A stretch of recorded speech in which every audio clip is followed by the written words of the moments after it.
Всем привет! Едем в Малую Россию, на Власинское озеро. Правда звучит громко? От Ниши это около 130 километров, 1 час 45 минут. Если из Белграда, то еще плюс 2 часа езды. Проезд по платной дороге в одну сторону обошелся 480 динар.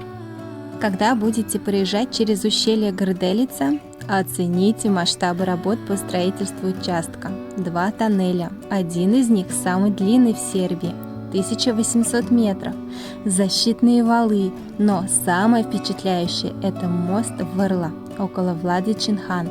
После него вы съезжаете с трассы, и вскоре вы увидите 13 опор, самая высокая из которых высотой 62 метра, длина моста 645 метров.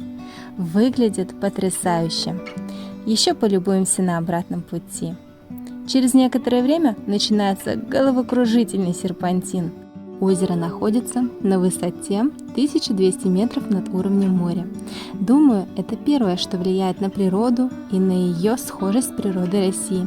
Здесь примерно тот же климат, температура, благодаря чему здесь схожая растительность. Зимой здесь снег и мороз сковывает озеро. Оно довольно большое, для Сербии большое. Второе по величине после Джердапского, составляет 15 квадратных километров. Максимальная глубина 35 метров, и оно самое высокое по расположению. Пока не жарко и не сильно палит солнце, мы решили взять лодку и покататься по озеру. Аренда лодки на 1 час 2000 динар. Мы сразу взяли на 2 часа, чтобы точно хватило времени побольше посмотреть. Лодочник нам в подарок дал еще полчаса, то есть у нас 2,5 часа. Маленькое озеро? Мы в итоге опоздали еще на полчаса, но оно того стоило. Интересна история происхождения озера. Это искусственное озеро. Плотина была построена в 1949 году. К 1954 году озеро наполнилось водой, а в 18 веке это место значилось как Власинско блато. Блато по-сербски грязь. Или Власинска тресава, то есть трясина, из-за скопившегося торфа и грязи в результате размыва рек. После наполнения водой треть озера оказалась под плавающими островами, фактически частями растительности, отколовшимися от дна. Сначала их стали намеренно прикреплять к побережью, пока в 1970-х годах не поняли об их уникальности. Сейчас есть несколько таких плавающих островов. Мы знаем только об одном, к нему мы сразу и поплыли. Называется он Моби Дик. На нем стоит желтая табличка «Заходить на остров запрещено» и в целях собственной безопасности. Видите, у него нет твердой земли и в целях сохранения экосистемы. К сожалению, сейчас остров прибился к большой земле, и есть вероятность, что он уже не уйдет обратно в воду.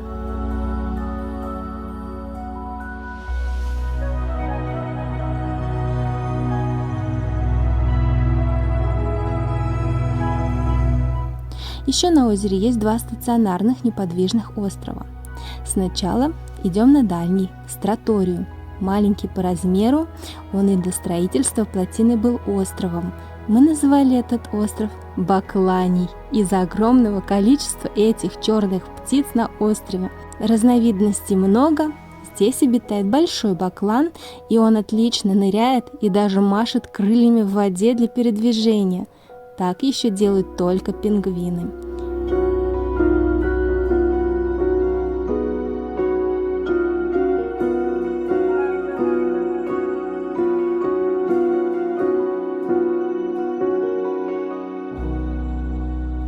А вот и долгожданный остров. Так он выглядит с воздуха и с берега.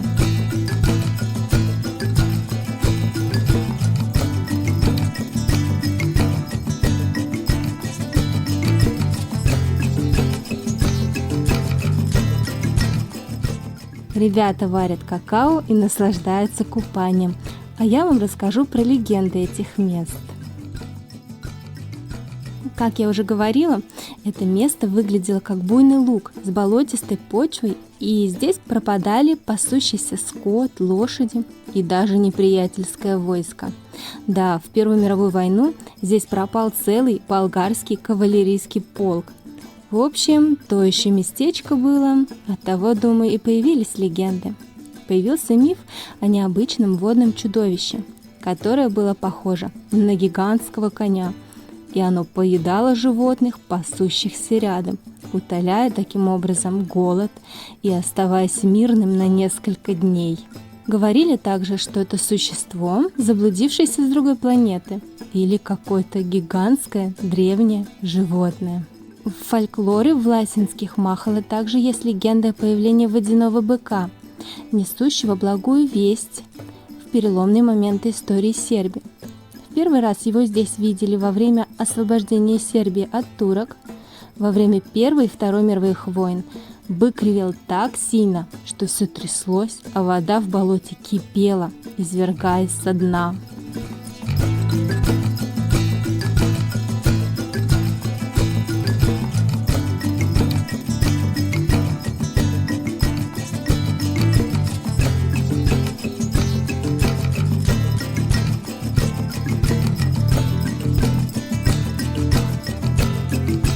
Во второй раз нашего посещения озера мы решили остановиться на другом острове – Дуги-Дейл.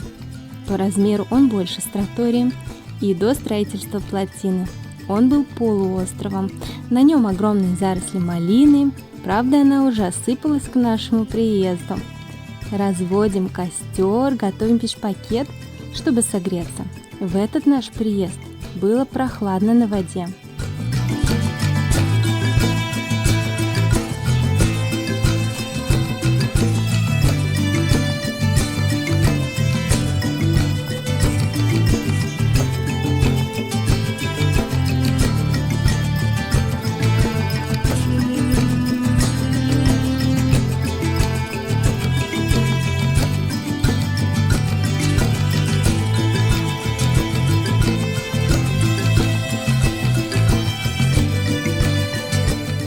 Отличительная черта Власины – это березки.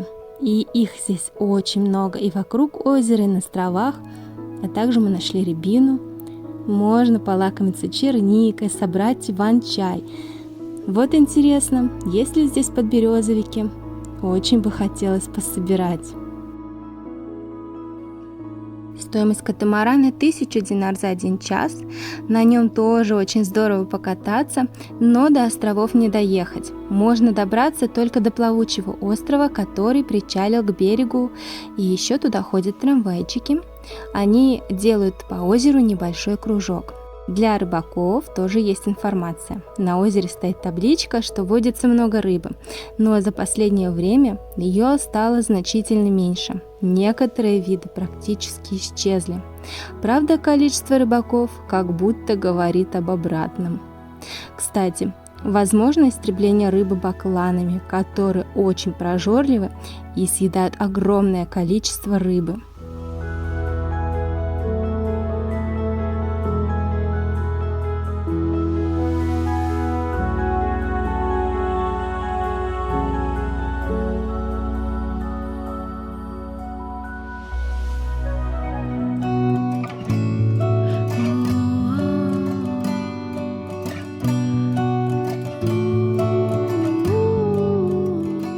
Пока вы наслаждаетесь закатом, резюмирую.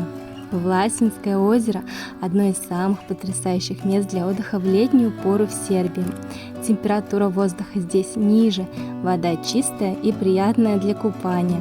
Пейзажи – настоящая услада для взора и релакс для души. Жду ваших отзывов в комментариях. Всем спасибо за просмотр. До встречи в следующем прекрасном месте. Пока-пока.